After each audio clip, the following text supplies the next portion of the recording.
আজকে আমাদের পড়ার বিষয় হচ্ছে বাংলা ভাষা ও সাহিত্য বিষয়ক গ্রন্থ নিয়ে। আমরা প্রথমে দেখব সেই নামগুলো আমরা কীভাবে মনে রাখতে পারি। তার জন্য প্রথমে নিলাম আমরা ডক্টর মোহাম্মদ শহীদুল্লাহ। তার লিখিত গ্রন্থ হচ্ছে 4টি: বাংলা ব্যাকরণ, বাংলা ভাষার ইতিবৃত্ত, ভাষা ও সাহিত্য, বাংলা সাহিত্যের কথা। সেটাকে আমরা প্রথমটাকে বাংলা ব্যাকরণ বাবা, 2 নম্বরটাকে আমরা বাবা বাভাই,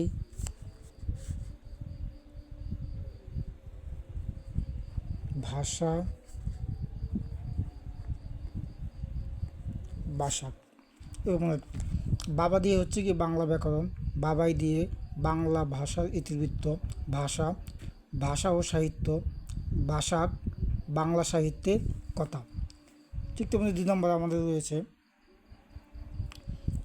ডক্টর মোহাম্মদ আব্দুল হাই ও সৈয়দ আলী হাসান রচিত বাংলা সাহিত্যের ইতিবৃত্ত।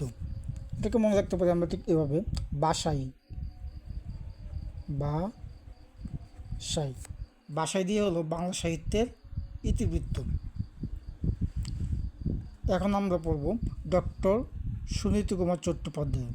তার লেখা গ্রন্থ হচ্ছে 4টি। সেগুলোকে আমরা কীভাবে মনে রাখতে পারি? তার জন্য আমরা ব্যবহার করব ভারতের ভাষাতত্ত্ব প্রকাশে পশ্চিমের যাত্রী সুনীতি মেনে চলে। অর্থাৎ এখানে ভারতের ভাষাতত্ত্ব থেকে আমরা পাচ্ছি 2টা নাম। একটা হচ্ছে ভারতের ভাষা ও ভাষা সমস্যা, আর ভাষাতত্ত্ব থেকে পাচ্ছি বাংলা ভাষাতত্ত্বের ভূমিকা। আর প্রকাশ শব্দ থেকে আমরা পাচ্ছি ভাষা প্রকাশ, বাংলা ব্যাকরণ।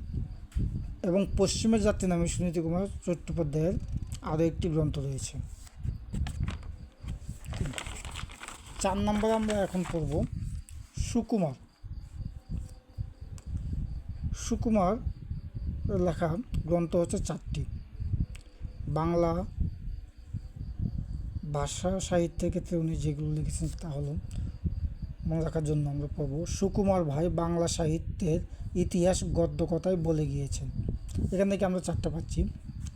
প্রথমে হচ্ছে ভাই দিয়ে পাচ্ছি আমরা ভাষার ইতিবৃত্ত, আর বাংলা সাহিত্য 3টার ক্ষেত্রেই রয়ে গেছে। তাহলে আমরা যোগ করব ইতিহাস, গদ্য এবং কথায়। তাহলে আমরা পাচ্ছি ভাষার ইতিবৃত্ত, আর বাকি 3টা পাচ্ছি বাংলা সাহিত্যের ইতিহাস, বাংলা সাহিত্যের গদ্য, বাংলা সাহিত্যের কথা। সেটা মনে রাখতে হবে কীভাবে? সুকুমার ভাই বাংলা সাহিত্যের ইতিহাস গদ্য কথায় বলে গিয়েছেন। রাজা রামমোহন রায়, আচ্ছা তার আগে আমরা বলব ডক্টর সুকুমার সেনের লেখা 4টি গ্রন্থকে আমরা মনে রাখতে পারি ঠিক এভাবে: সুকুমার ভাই বাংলা সাহিত্যের ইতিহাস গদ্য কথায় বলে গিয়েছেন। এখান থেকে আমরা ভাই থেকে পাচ্ছি ভাষার ইতিহাস, বাংলা সাহিত্যের ইতিহাস, বাংলা সাহিত্যের গদ্য, বাংলা সাহিত্যের কথা। ভাই থেকে পাচ্ছি ভাই মানে ভাষার ইতিবৃত্ত। রাজা রামমোহন রায়ের লেখা গ্রন্থটিকে আমরা মনে রাখতে পারি ঠিক এভাবে: রাজা রামমোহন রায় গুড়া থেকে গু থেকে পাচ্ছি আমরা গৌড়ীয় ব্যাকরণ, এবং রা থেকে পাচ্ছি রাজা রামমোহন রায়। 6 নম্বরে যেটা রয়েছে সেটা হচ্ছে গিয়ে ডক্টর দীনেশচন্দ্র সেন। সেটা মনে রাখতে পারি আমরা দিনে বসা। বতে হচ্ছে বঙ্গভাষা, আর সাথে হচ্ছে সাহিত্য। বঙ্গভাষা ও সাহিত্য কার লেখা? ডক্টর দীনেশচন্দ্র সেনের।